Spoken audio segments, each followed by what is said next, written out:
Please subscribe Tito Manny Vlog.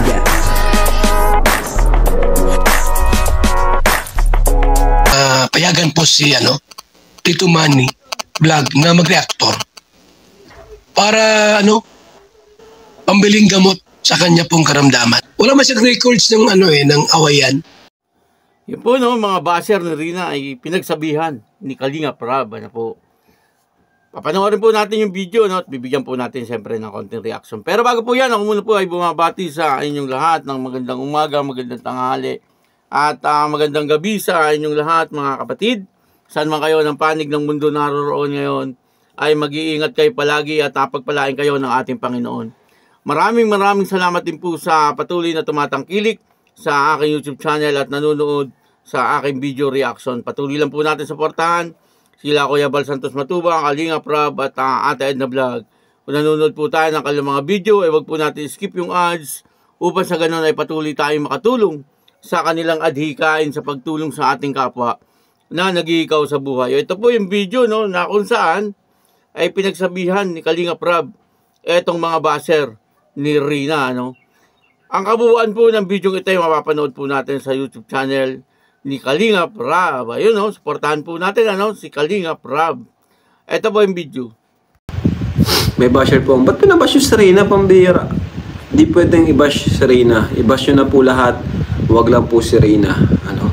Kasi si Rina ay napaka-inosenteng bata. Napakabait. Wala ka pong makikita kay Rina na kabash-bash. Ang basher ni Rina, may kung may mabash kay Rina, may sira ang ulo niya. Ba't may babash si Rina, di ba? Wala ka naman makikita kay Rina. Sabi ko nga, i-bash nyo na lahat, wag lang po si Rina kasi si Rina po ay grabe, sobrang bait po niya na Rina. At lalo sa personal, lahat po ay respetado po. Buti pa nga yan si Rina, kahit sabi natin nagkasakit siya, pero yung respeto niya sa tao ay andun. Talo pa niya yung ibang maayos, ibang walang sakit.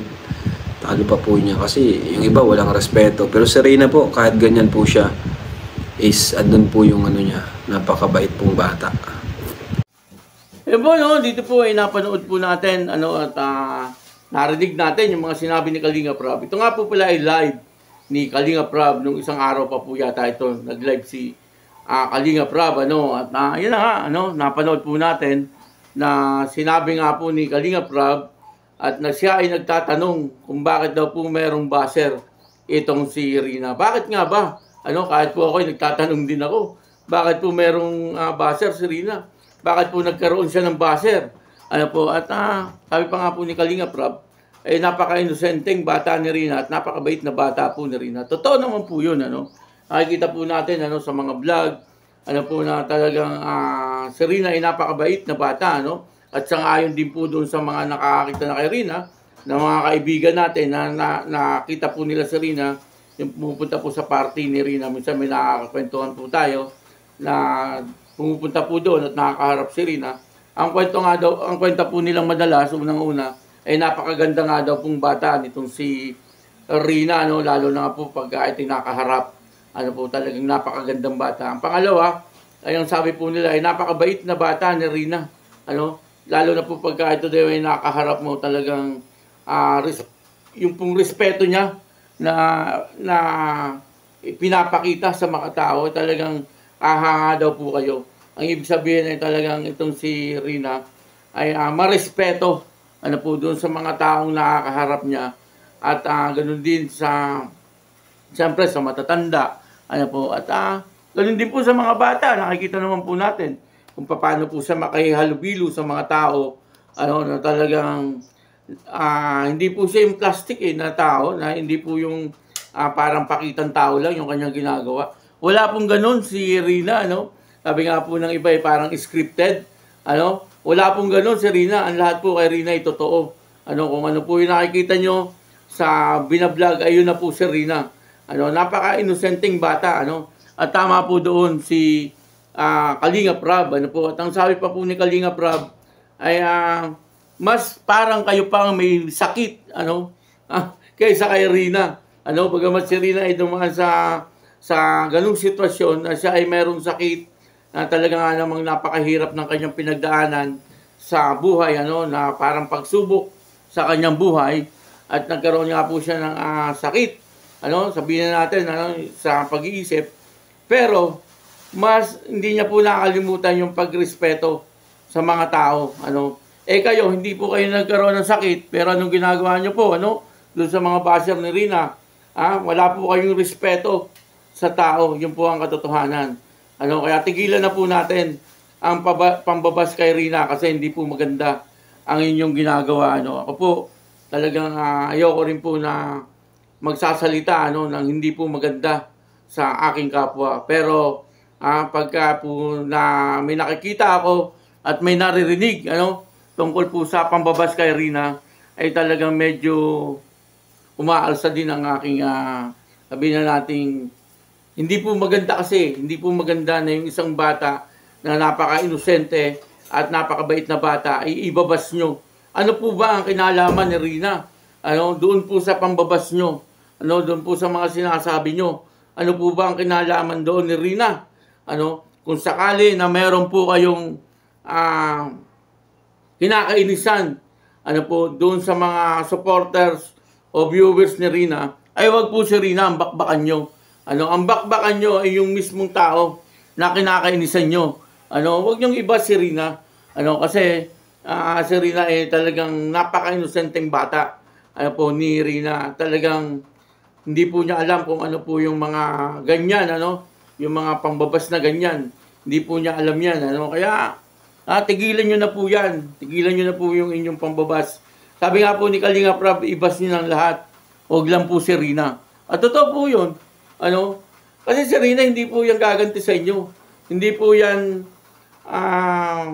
kikibo or ano pa man. Wala po yan sasabihin sa inyong mga pambabas sa kanya.